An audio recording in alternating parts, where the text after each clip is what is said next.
The safety and security of our country is at stake, with Election Day only weeks away. My next guest is one of the 88 retired military generals and admirals who endorsed Donald Trump for president. Retired Brigadier General Remo Butler joins me now. Good evening, General. Thanks so much for being with us this evening. You initially said that it was a difficult decision for you, but you made the decision to endorse Donald Trump. Quickly, why? Judge Janine, welcome back, and I want to say you are fired up tonight.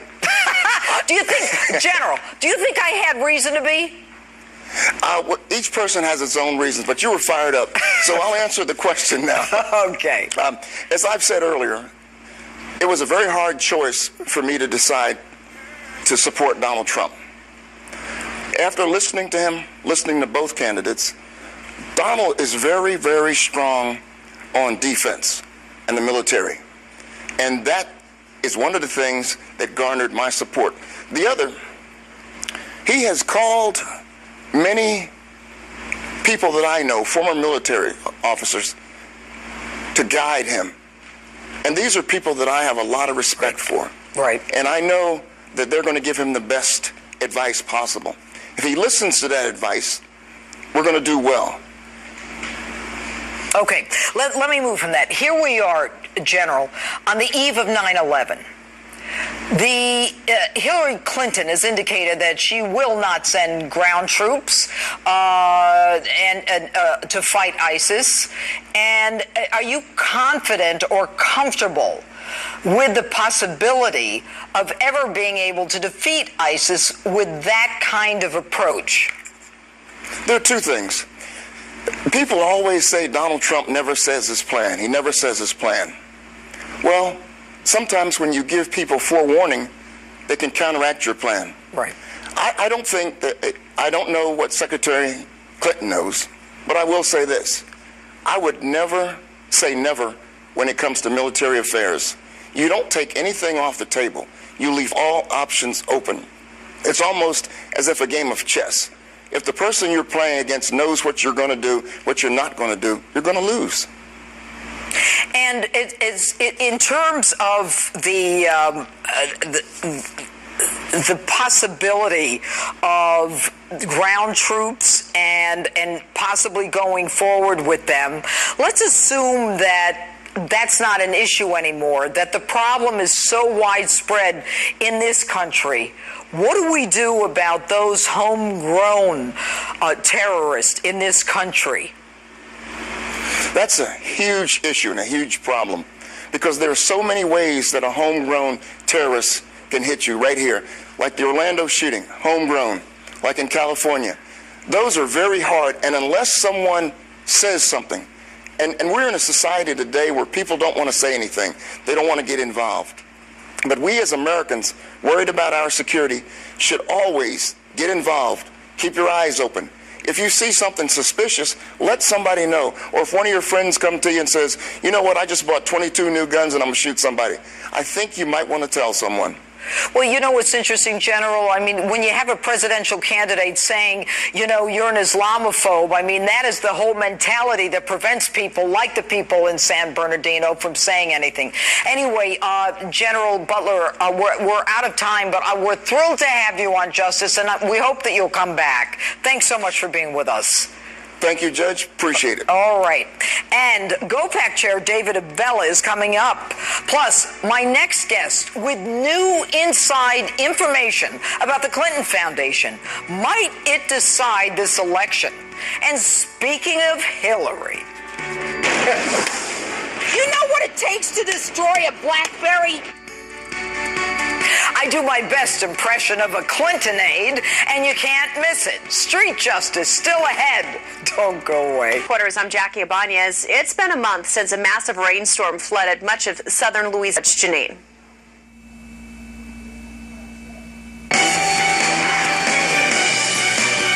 New questions tonight about the Clinton Foundation and allegations of charity fraud. This is the myriad of scandals plaguing Hillary Clinton only seem to deepen as we get closer to Election Day. Here in a Justice exclusive with new details about the foundation, financial whistleblower Charles Ortel, who exposed GE before the crash, and columnist for the Pittsburgh Post-Gazette, Jack Kelly. Good evening, gentlemen. I am going to start with you, Charles. The Clintons say that their foundation is a force for good. And in fact, Bill Clinton came out this week and actually said that he's kind of like Robin Hood, taking from the rich and giving to the poor. Is there any truth to that? I think it's just the opposite. I think it's Robin Hood in reverse. In fact, what he's doing is standing in front of money that's destined for poor and desperate people around the world and diverting it to his rich cronies and maybe to himself and his family. The fact is, with the Clinton Foundation, nobody really knows because they've never had an external, valid audit of their financial statements from 1997 to the present. No one really knows. Okay, now you did the investigation that basically identified the fraud that was going on in GE.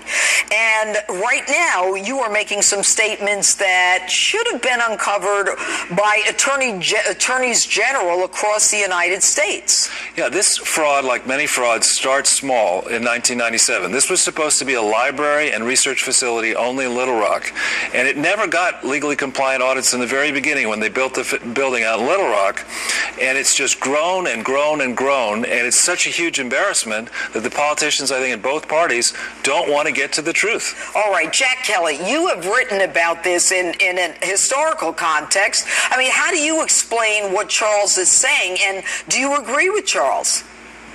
Well, what Charles, and primarily Charles and a handful of others, have done is expose fraud in American history. It's greater than all the others combined.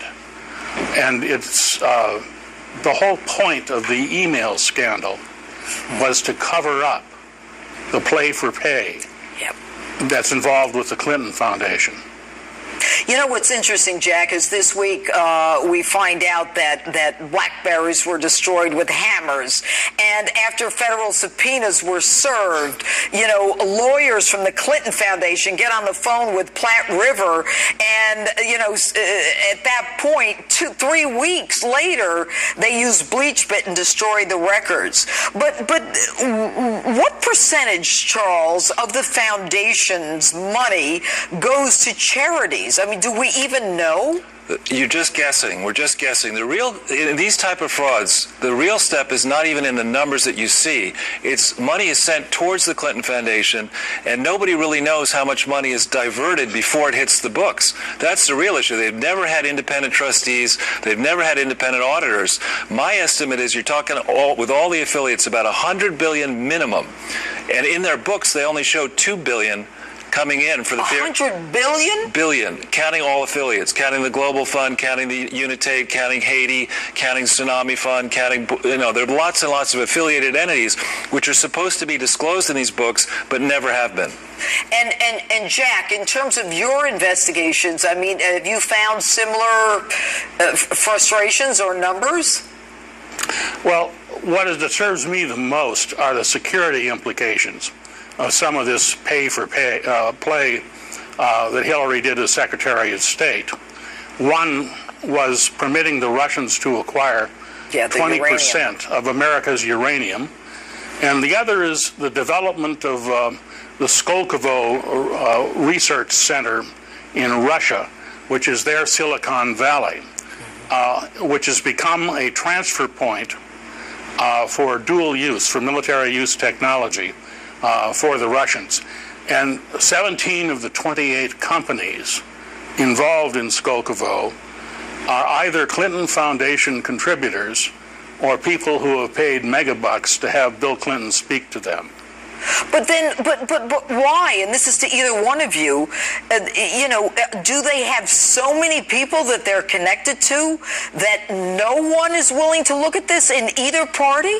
Well, the news, I would say, is that actually in both parties and around the world, people are digging in. And I would expect over the next several weeks here, I'm calling for a conservator to be appointed right now to take control of the Clinton Foundation, and I'm calling for attorneys general to stop fundraising inside this country in every state, and I'm calling for the major governments around the world to stand up and explain in Australia, in Norway, in France, in the UK, why they allowed so much money to go to the Clinton Foundation without forcing the Clinton Foundation to account to their own taxpayers where it went. And you know what's interesting is that, with these 501c3s and these conservatives, these little organizations, the IRS is on top of them. That's exactly what this is, a 501c3. But when you look at Jim Comey and Loretta Lynch, you know that there's not going to be any justice. Exactly. The person in the IRS who was looking after this was Lois Lerner from 2001 to 2013. All right. Charles Ortel, Jack Kelly, thank you so much. We're going to have you back. We're going to follow this one. Thanks for everything. All right, and Street.